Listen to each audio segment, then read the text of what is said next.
Bu Evi, apa kabar Bu Evi? Waalaikumsalam. Baik-baik. Gimana kabarnya Pak Cu? Ya Alhamdulillah, Bu Evi, suwe loh nggak jumpa ya. Ya. Bu Evi, pertama terima kasih ya untuk berkenan hadir memenuhi undangan di sini Planet Traksi.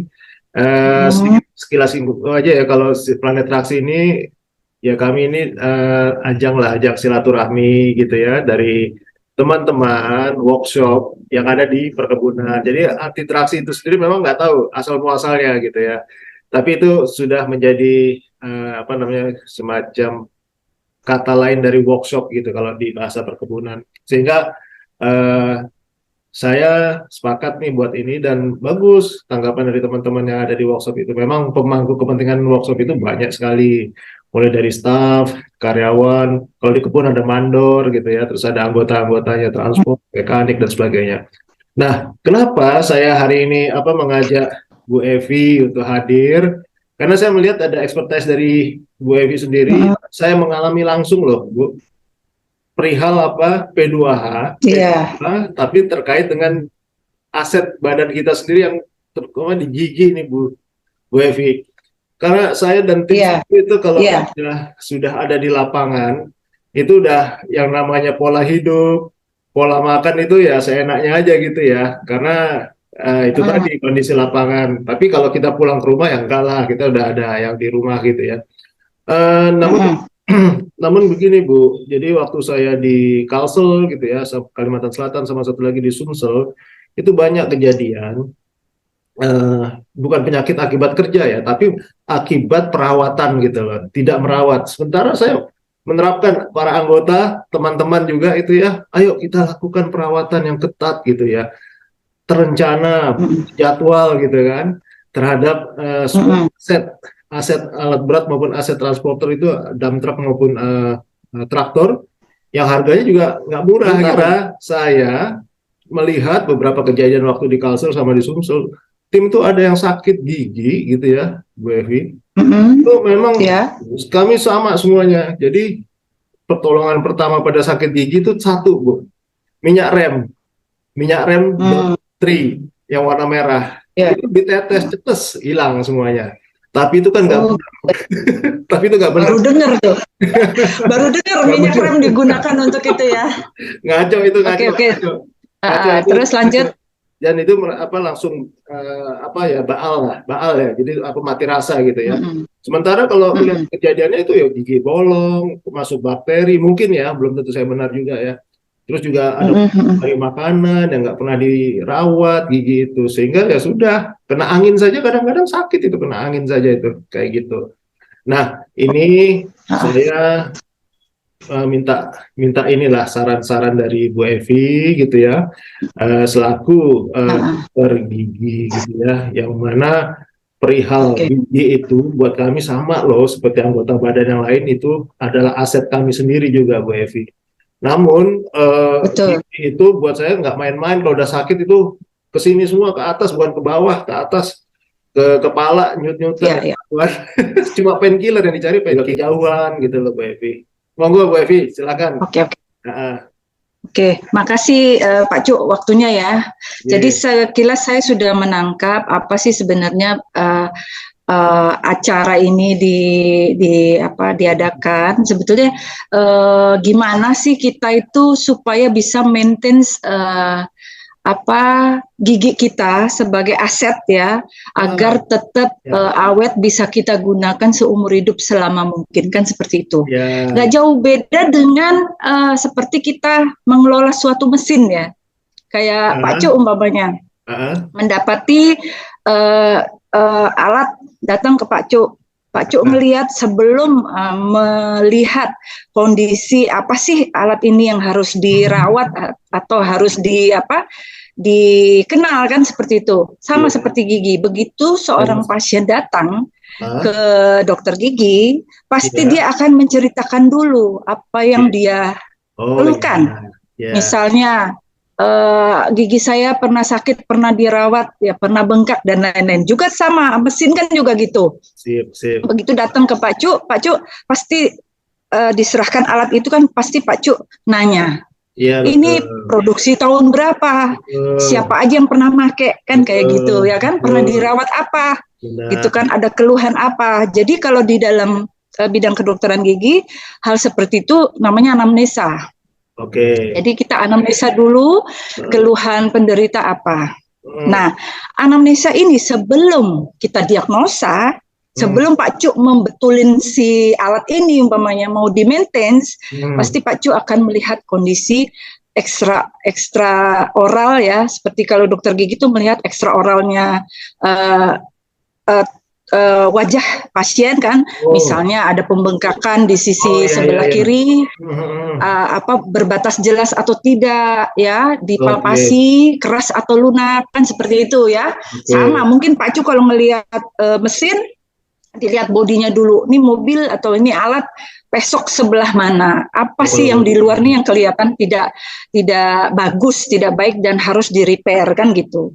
Setelah itu kan masuk ke dalam intraoral. Kalau pemeriksaan intraoral, baru kita lihat dalamnya mesin istilahnya kan. Dilihat kondisi giginya, apa sih yang dikeluhkan pasien tadi dari anamnesa, terus kita melakukan pemeriksaan kan, dilihat oh yang rusak ini, berarti yang harus dibetulin apa-apa kan harus diinfokan. Begitu juga Pak Cu mungkin, begitu ngelihat kondisi mesin bagian luar, baru dalamnya kan dilihat, begitu kan. Nah sebelum kita mendiagnosa si pasien ini kenapa, itu kan harus ada pemeriksaan penunjang. Misalnya foto ya. Kalau alat mungkin Pak Cuk melihat mana nih kartu garansinya kan gitu kan. Ini mesin keluaran tahun berapa kan gitu kan. Nah, ada historikalnya ya. Seperti itu. Aplikasinya bagaimana. Terus gigi juga. Pasien ini makan sebelah kiri melulu. Kenapa sebelah kiri? Mungkin sebelah kanan ada problem kan sama. Seperti itu. Nah, sudah mirip, kalau sudah ya mirip kan ya. Kalau sudah kita bisa mendiagnosa dengan data-data tadi, barulah kita lakukan perawatan, maintenance ya kan. Nah, seperti itu juga Pak Cu. Gitu. Nah, kalau Pak Cu setelah umpamanya melihat mesin ini udah diperbaikin, pasti Pak Cu memberi advice kan, ini harusnya maintenance-nya seperti ini gitu kan. Sama juga di bidang kita juga sebaiknya menginfokan. Kalau di dalam perawatan gigi itu sebetulnya supaya tidak timbul kasus seperti itu, harus 3 hal yang kita perhatikan, yaitu masalah preventif, pencegahan, kedua kuratif, perawatan, ketiga rehabilitatif. Jadi kalau rehabilitatif itu memperbaiki fungsi gigi itu kembali seperti sedia kala, baik itu fungsi estetik, baik itu fungsi pengunyahannya. Sama mesin mungkin ya, habis sudah di-maintain, sudah diperbaiki, pasti kan di-advise-kan. Ini nanti dipakai 6 bulan lagi, cek lagi kan gitu, sama. Seperti gigi juga seperti itu. Better kita tiap 6 bulan melakukan kontrol ke dokter gigi. Untuk apa? Satu, untuk melihat, cek apakah ada karang gigi, ya, apakah ada gigi berlubang yang baru terbentuk, ya, apakah tembelan lama itu masih baik fungsinya, ya, atau ada yang bocor, gitu ya. Wong jalan raya aja kita pakai tiap hari, ada maintenance-nya, apalagi gigi kan. Tidak semua tembelan gigi itu kuat seumur hidup, seperti itu. Terus kita ya. Jadi segini Bu Evi, maaf. Jadi yang saya mau sepakati di sini, ini ada satu kesamaan ya, kesamaan metode, yaitu P2H. P2H itu adalah pemeriksaan dan pengecekan. Daily checklist lah, kalau kami itu biasanya. Daily. Harian daily gitu. Ya. Daily betul. Nah, kemudian kalau yang dikatakan tadi ada ekstra oral ya, intraoral ya. Pemeriksaan ekstraoral dan intraoral. Itu sama. Di luar dulu. Itu adalah pemeriksaan keliling. Jadi unit itu, Bu Evi, kami selalu menekankan pada saat parkir gitu ya, sore hari itu masuk garasi, diperiksa dulu keliling gitu. Kamu kenali bahwa unit kamu ini adalah aset. Bahkan kalau saya selalu menganalogikan, teman-teman yang juga menganalogikan bahwa ini adalah istri keduamu gitu, Pak. alat ini adalah istri keduamu gitu. Wow. Mohon maaf ya, saya pakai analoginya kadang-kadang yang membekas gitu mereka. Jadi mereka pasti pagi juga akan apa namanya lebih kritis gitu. Pak, maaf Pak, kemarin saya keliling sore di bawah ini tidak ada tetesan oli Pak. Jadi saya datang kok ini sekarang ada tetesan oli. Coba kamu lihat lagi di knalpot. Iya Pak, knalpotnya basah gitu. Jadi semua yang terindikasi secara mata, secara apa namanya visual itu dilaporkan dalam lembar P2H itu, Bu Evi.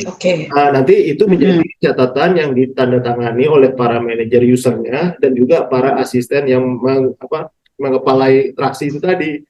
Pada saat nanti Ibu Evi katakan tadi, yang dikatakan preventif, yang dikatakan kuratif juga, perawatan itu kami biasanya ada parameter menggunakan service meter, yaitu kilometer per 5.000 kilometer, dan satu lagi HM per 250 hingga kelipatannya 10.000. Nah itu timingnya, jatuh temponya masih kita siapkan itu, nanti ada yang perlu diganti air cleaner, filter oli, dan sebagainya itu udah kita siapkan. Pada saat tidak ada laporan logbook atau si P2H, kami akan tolak biasanya gitu. Nah ini saya melihat, jadi ada kesamaan nih Bu Evi. Namanya aja kan gini, kan P2H harian ya, H itu harian. Berarti kita di bidang kedokteran gigi juga itu harian, berarti daily maintenance. Daily maintenance kita itu masuk dalam preventif ya. Kan tadi saya sebutkan 3 hal dalam perawatan gigi itu, pertama preventif, kuratif, dan rehabilitatif. Preventif untuk kita sendiri bisa kita lakukan sendiri di rumah. Yang pertama, penyikatan gigi yang benar. Sikat gigi. Ya. Kalau dokter gigi yang memberikan edukasi, itu kita kasih istilah dental health education. Ya. Selama ini yang kita lihat, kita sikat gigi aja, itu basic banget sikat gigi. Kita sikat gigi aja hanya tahu 2 alat yang digunakan. Sikat gigi sama odol kan? Ya kan? Padahal sebetulnya itu ada 5 hal yang harus diperhatikan saat kita menyikat gigi. Kalau ini aja dilakukan dengan baik, saya rasa itu akan mengurangi keluhan adanya sakit gigi berlubang dan lain-lain. Apa aja 5 itu? Pertama betul sikat gigi, ya. Kedua pasta gigi, ya. Ketiga dental floss. Ini saya bawa model-model ya, jadi bisa saya tunjukkan di sini. Dental floss itu digunakan untuk membersihkan sela-sela gigi. Jadi kalau sikat gigi aja itu dirasa tidak cukup untuk membersihkan seluruh permukaan gigi. Dental floss itu untuk membersihkan celah-celahnya. Ya, jadi celah-celah gigi ini juga harus dibersihkan. Ya, jadi yang ketiga alatnya adalah dental floss. Keempat, lakukanlah sikat gigi itu di depan cermin. Itu kadang yang kita selalu lupa, ya. Kualitas penyikatan lebih penting daripada kuantitas penyikatan. Kualitas berarti saat kita melakukan sikat gigi itu sebaik mungkin, ya, yaitu selengkap mungkin. Pakai pasta gigi, gunakan sikat gigi yang baik. Maksudnya yang baik tuh yang kalau setiap bulan itu better diganti, karena kan si bulu bisa keriting ya. Kadang bulu udah keriting masih aja dipakai sehingga bisa melukai gusi. Ya. Terus di depan cermin udah ya. Yang keempat itu better kita menggunakan indikator plak gigi. Nah, ini yang kadang orang melupakan. Indikator plak gigi ini, maaf ya, saya bukannya ini promosi atau apa. Kita nih orang-orang Indonesia kadang menyepelekan ya untuk menggunakan ini ya. Ya, ini sebetulnya bisa indikator ya. Dia bentuknya ada yang gel, ada yang tablet. Kalau tablet tuh dikunyah ya Pak Jo ya. Dikunyah terus di sama lidah kita tuh diulas-ulaskan ke gigi. Nah, indikator plak gigi ini yang bentuk gel, kebetulan yang bentuk gel, ini bisa digunakan untuk anak-anak maupun orang dewasa. Ini bentuknya gel, dikeluarkan sedikit gitu, terus diulaskan ke permukaan gigi seluruhnya. Oh, cotton bud ya, Bu Evi ya. Cotton bud, pakai cotton bud telinga. Oh, Habis gitu kumur, nanti dia akan mewarnai plak gigi. Jadi indikator ini tujuannya untuk mengecek apakah sikat gigi kita sudah benar atau tidak. wah, baru tahu Seperti nih. itu, Baru ya. tahu. Oke, oke. Nah, mungkin banyak yang nggak ngerti kan ini karena di Indonesia mungkin masih sedikit ya yang Iya, menggunakan iya, ini, iya. gitu ya. Heeh. Jadi ini juga cukup membantu ya. Ya. Bu Evi itu nyarinya di mana itu indikator plak? Nah, ini kebetulan masih di toko-toko alat-alat kedokteran gigi yang jual. Kalau dulu Oh, mungkin ya ada apa produsen yang produksi ini, tapi iya, mungkin karena kita orang-orang kita yang jarang menggunakan, akhirnya kayaknya nggak laku. sulit didapat.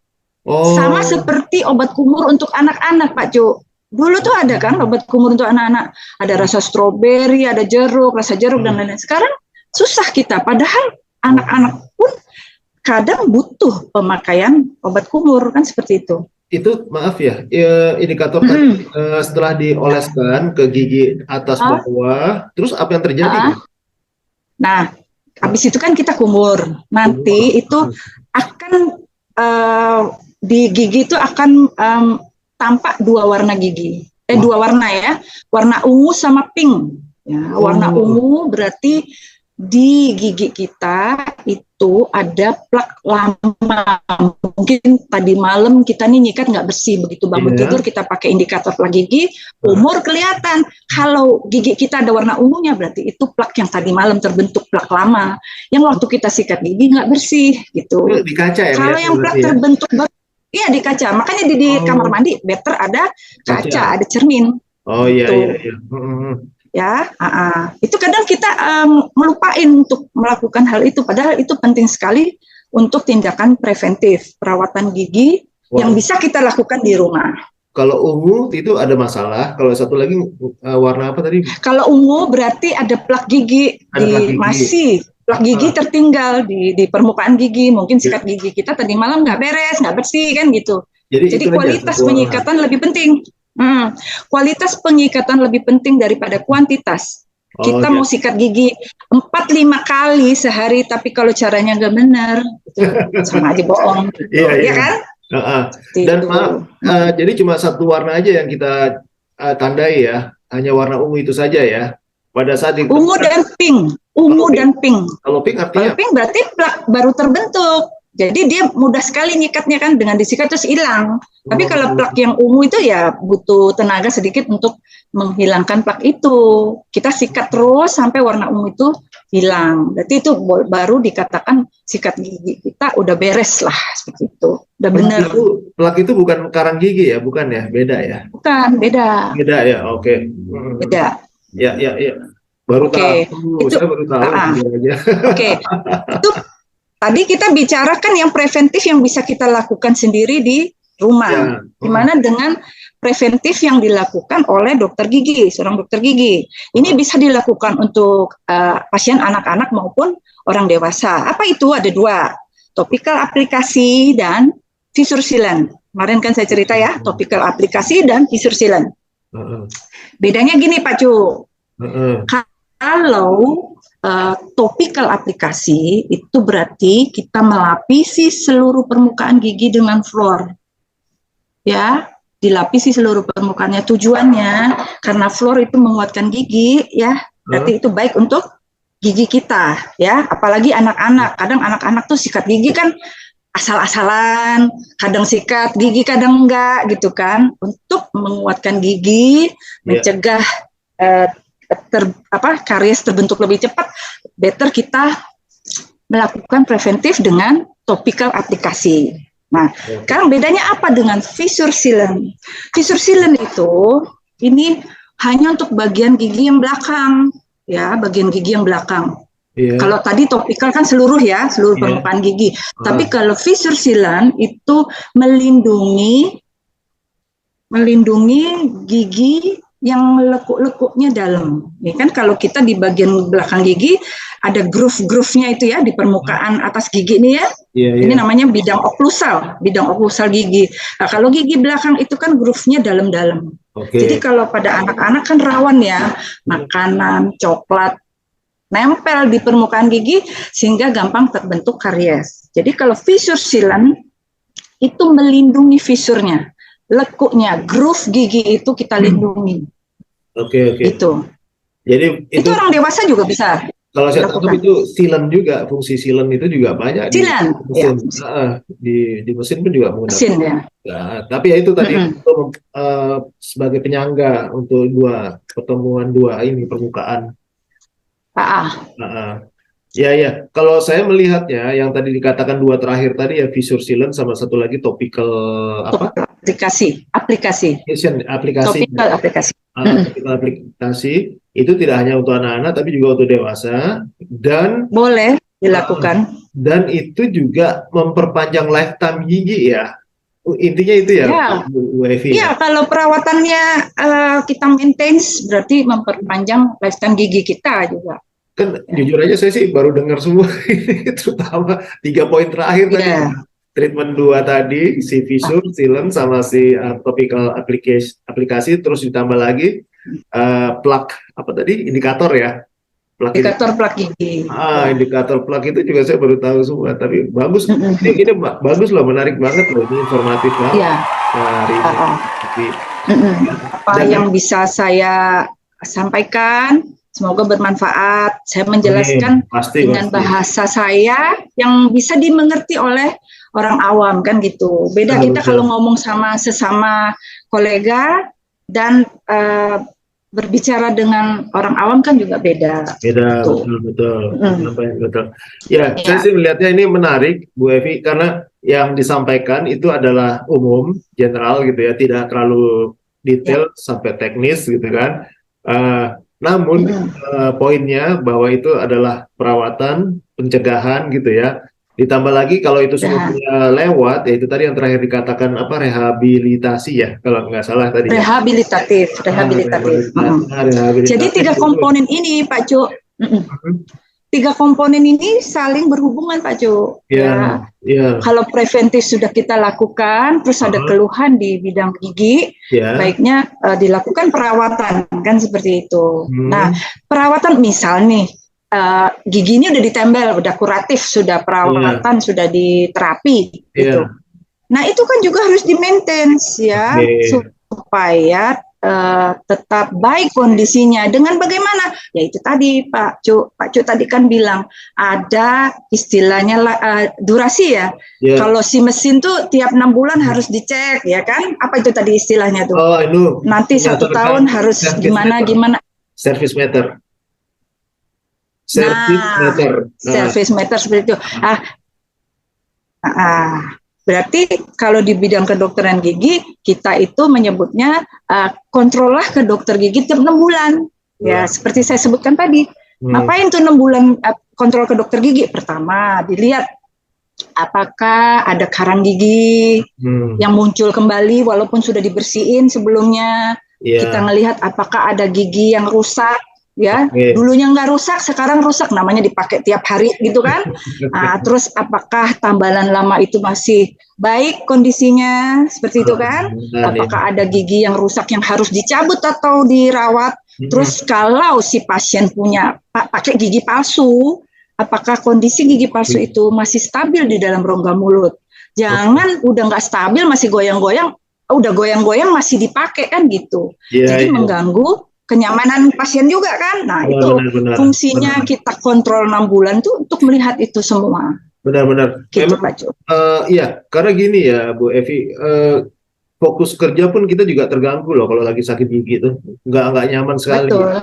Cuma